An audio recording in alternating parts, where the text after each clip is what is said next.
woman protects her husband and child from the new nanny after the mysterious deaths of the people around them. However, as more information comes to light, things aren't quite as they seem. In the kitchen, Becky prepares a cup of coffee while taking a call from her friend Emily. While placing a spoonful of sugar into the hot beverage, she mentions how she isn't worried about a particular woman stopping her from seeing the most well-adjusted man she's ever dated. Suddenly, she feels dizzy and drops the mug on the floor. Then, she dazedly stumbles a few feet before falling to the floor. Becky realizes someone must have laced her sugar, so she crawls to safety. However, a stranger appears from behind and holds a gloved hand over the woman's nose and mouth, smothering her until she perishes. Then, the person places an open medicine canister on the counter to make it appear as though Becky took her own life. Days later, Amber Deschanel arrives at the Simon residence for the au pair interview. When Brian Simon answers the door, the woman apologizes for her lateness due to getting stuck in traffic. She says she doesn't expect them to consider her for the position after the horrible first impression, but thought it best if she gave them an explanation. To her surprise, the sympathetic man invites her inside and says they can squeeze her in between the other candidates. In the kitchen, Amber meets Brian's wife Elise and they immediately conduct the interview. The woman says she took up nursing in college, but because of all her student debts, she decided to work as an au pair or nanny to make money. Then she hands the couple a piece of paper with her previous employer's names and phone numbers as her reference and mentions that her last clients were the Falcones who live at Colson Lake. When they hear their son crying, Elise heads to the bedroom to check on the child. Brian asks Amber where she's from, and the woman says she was born in Canada, but now that she lives in the US, she can't see herself ever leaving the country. The man teases that she can never be president, which she agrees to, and the pair share a flirtatious look. Seconds later, Elise returns with Cody, and the mother introduces her son to Amber. After concluding the interview, the mother tells the woman that she'll call her regarding any updates. In bed, Elise admits she liked Amber out of all the candidates, but Brian says she doesn't have to make her mind up immediately and call the references first. The wife remarks on the woman's beauty, and the husband says she's a bit plain looking but adds that he's fine with the decision if Elise doesn't feel comfortable about hiring a nanny. So the woman says she'll call the references in the morning, then turns to her side to go to sleep.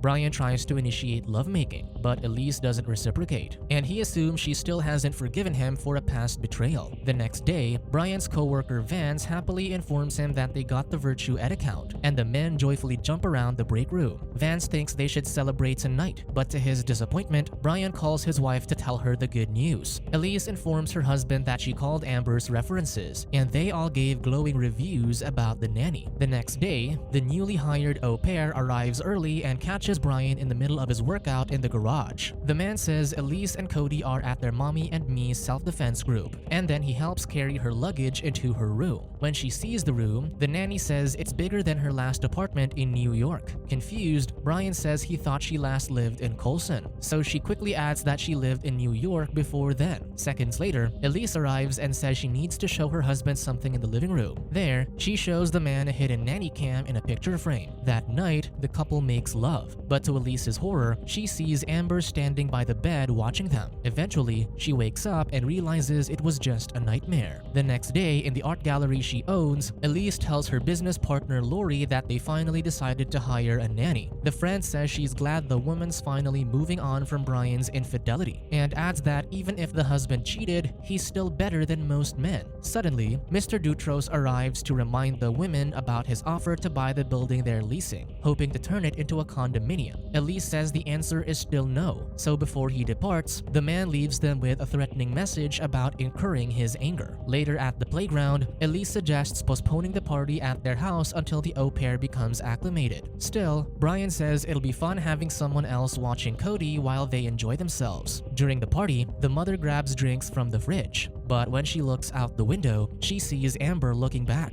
startling her. Moments later, she rejoins the table where Vance and Brian talk about their boss, Catherine Parsons, whom they call Ice Queen. Vance excuses himself to the bathroom and then runs into Amber, with whom he drunkenly flirts. However, the au pair doesn't fall for his charms and walks away. Outside, Vance tells the group that he met the new nanny, and when Lori tells him to stay away from Amber, he matter-of-factly says she isn't his type while giving Brian a knowing look. The next day, the au pair tells Elise that she put Cody to bed, so the mother thanks her for doing such a good job. Then, she asks the woman to lay out the child's clothes for tomorrow. After Amber leaves, the mother takes the SD card from the nanny cam and watches the day's footage in the bedroom. Later that night, the nanny watches a news report about Becky's case, which the authorities now consider a homicide. Suddenly, Brian arrives and asks the woman what she's watching. She says she was watching the news, which she admittedly finds scary because of all the awful things happening in the world lately. When the man says he's heading to bed, Amber offers to prepare him a drink and he accepts. Then, they continue the conversation on the couch, and the woman asks if he always works late. So Brian explains that he's had to, especially after landing the Virtue Ed account. She mentions meeting Vance during the party, prompting him to apologize for his co-worker's actions. He says Vance is the type of guy most women find interesting, but she corrects him and says he's the kind of guy most women find unappealing. Brian finds her take refreshing, and Amber says she isn't as innocent as she looks. Later, the husband enters the bedroom and quietly lays next to his wife, whom he doesn't know is still awake. Meanwhile, the au pair listens through the bedroom door to ensure the couple's asleep before heading to her room to call someone she needs to see immediately. The nanny goes to a diner to see her friend Jax, and she shares how she is having difficulty resisting her attraction to the child's father. The exasperated friend remarks that she can't keep doing the same thing, implying that Amber's always had an affinity for going after her married clients. Jax asks if she's still taking her medication, and the nanny affirms. Eventually, Amber apologizes for dumping her problems onto the woman and asks how she's doing. The friend says she's still house-sitting for the same client and likes the gig because she usually has the house to herself. The next day, Catherine Parsons informs Brian that Virtue Ed insisted only one person lead their account, so she decided to hand the reins over to Vance. Furious, the man says he landed the account, which makes him first in line, but the woman argues his co-worker developed a good relationship with the client, which is why she chose him. Later, Elise says she's in disbelief at Brian's boss's decision. She asks if Vance is okay with it, and the husband remarks that his co-worker only looks out for himself. Then, the man calls Amber to take Cody to his room so the child doesn't hear the parents argue. Elise insists Brian march back to the office and confront his boss, but the annoyed husband grabs his car keys and says he is going out for a drive to clear his mind. After several hours at a bar, the intoxicated man stumbles home and sees that the nanny is still awake. In his drunken state, Brian kisses the au pair, who reciprocates his actions. However, she stops him and expresses her concern about the job if Elise finds out, but the man assures her she won't lose it. So the pair enter her bedroom, and when Amber removes her top, her charm bracelet falls to the floor. Then they move to the bed where they make love. The next day, the nanny kisses Brian in the kitchen and assures him that Elise and Cody have already left. The man pushes her away and says even though he enjoyed last night, it can never happen again. He says he was vulnerable with the lost account and the argument with his wife, and Amber just happened to be there. After the rejection, the devastated woman locks herself in her bedroom. Then, she grabs her secret phone from the dresser to call Jax, desperately needing someone to talk to. Later, Vance enters Brian's office and says leading the Virtue Ed account wasn't his call, but the betrayed coworker says he'd have never done the same thing to him if the roles were reversed. Before he leaves, Vance says Brian's aversion to ruthlessness was why he didn't get the position. Then, the man watches the arrogant coworker subtly flirting with Catherine outside his office and assumes he got the account by buttering up their boss. That night, Vance waits inside a motel room for the courtesan he hired. Soon, he hears a knock on the door, and when he opens it, he asks the person wearing a pink wig what they're doing there, implying he knows who it is. Suddenly, the person stabs Vance in the stomach, and he stumbles back into the room. He tries to close the door, but the attacker enters. The next day, Detective Bennett and Detective Scalise arrive at the Simon residence, requesting the couple to head to the station to answer a few questions. At the station, the cops show the husband a security camera image of a woman wearing a wig, and he sees the bracelet on the person's wrist, which looks just like Amber's. However, the man chooses to withhold this detail from the detectives. Then, the cops mention speaking to Catherine, who told them about his dispute with the victim. Brian admits he's still angry about losing the account, but he'd never resort to murder. That night, while the man watches TV, Amber surprises him by sitting on his lap and kissing him. He pushes her away and says she needs to stop, so the au pair threatens to tell Elise. She says she knows the wife won't believe him, given his history of cheating. So the exasperated man heads back to bed. In the gallery, Elise and Lori meet with their lawyer, Chalfie, Cody, who warns them to tread carefully when dealing with a powerful enemy like Mr. Dutros. Minutes later, Amber and Cody arrive, so Elise leaves the meeting early to spend time with her son. After they depart, Chalfie tells Lori he's surprised the woman hired an attractive nanny despite her husband's proclivities. The following day, Elise receives a call from her business partner about vandalism at the gallery. Seeing all the ruined artwork, the friends insist it was Mr. Dutros' doing, but the cop points out that the crude word painted across one of the pieces is singular, which he finds baffling since there are two of them. When Elise asks what they're supposed to do now, the officer promises to treat their case with urgency. Later, Mr. Dutros visits a junkyard as a potential site for his rental properties. He senses someone following him, but when he calls out, no one answers. However, when he's about to get in his car, he turns around for a second, and someone slashes his throat with a knife. At the police station, Detective Bennett calls Brian back in because of the coincidence that the two people giving him and his wife problems turned up dead. However, he's free to go because they've got no evidence to justify detaining him. At the playground, Brian's about to come clean to Elise about what happened between him and the nanny, but the wife interrupts him and mentions how Amber seemingly doesn't sleep. She says that she wakes up in the middle of the night and can hear the au pair in her room. Other times, she checks Amber's room and she isn't there. The man says their nanny isn't a child and she can do whatever she wants when she isn't on the clock. When Elise mentions what Brian wanted to tell her earlier, he says they can talk about it another time. That night, the couple watches the nanny cam feed and waits for Amber to leave.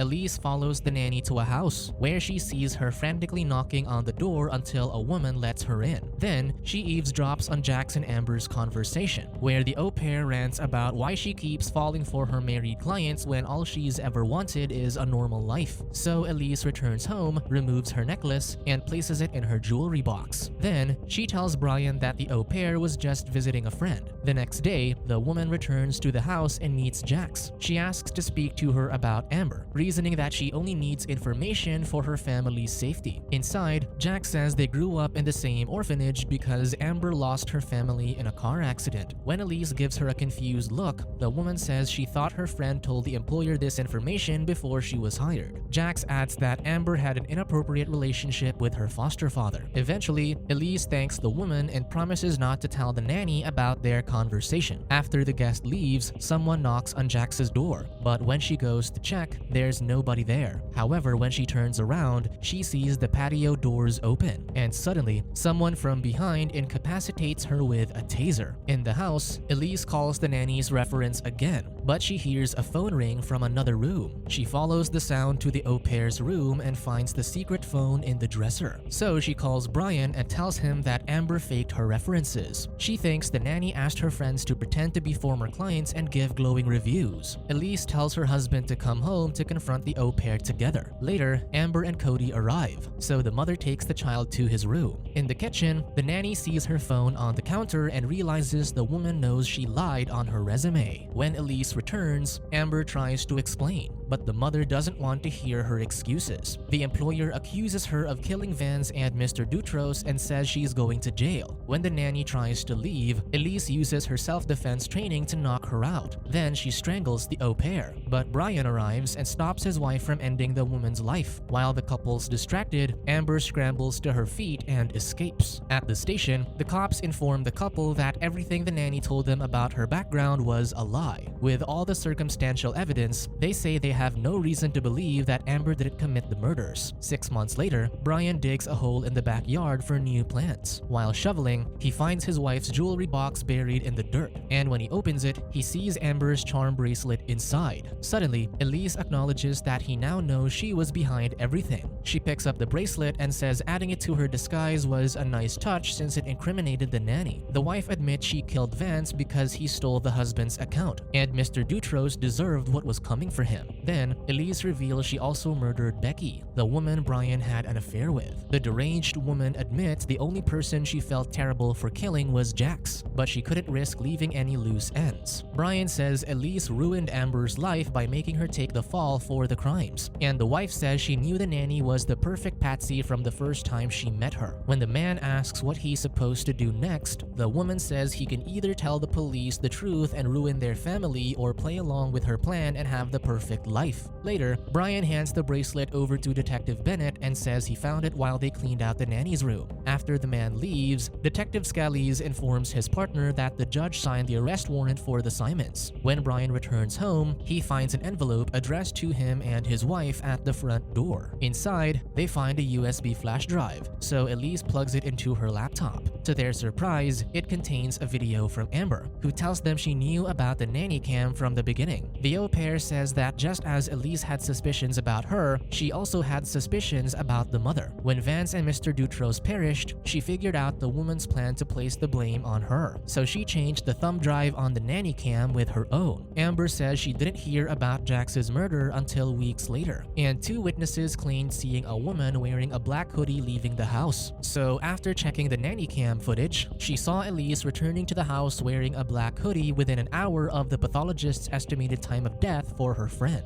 Then, she reveals that she sent Elise's hair and the video to the police, and she's confident it'll match the DNA at the crime scene. The defeated woman sobs as she hears the police sirens nearing the house, stunned by the crushing realization that the nanny outsmarted her. Subscribe to watch more videos like this, turn on notifications and leave a like to help the channel out. Thank you for watching.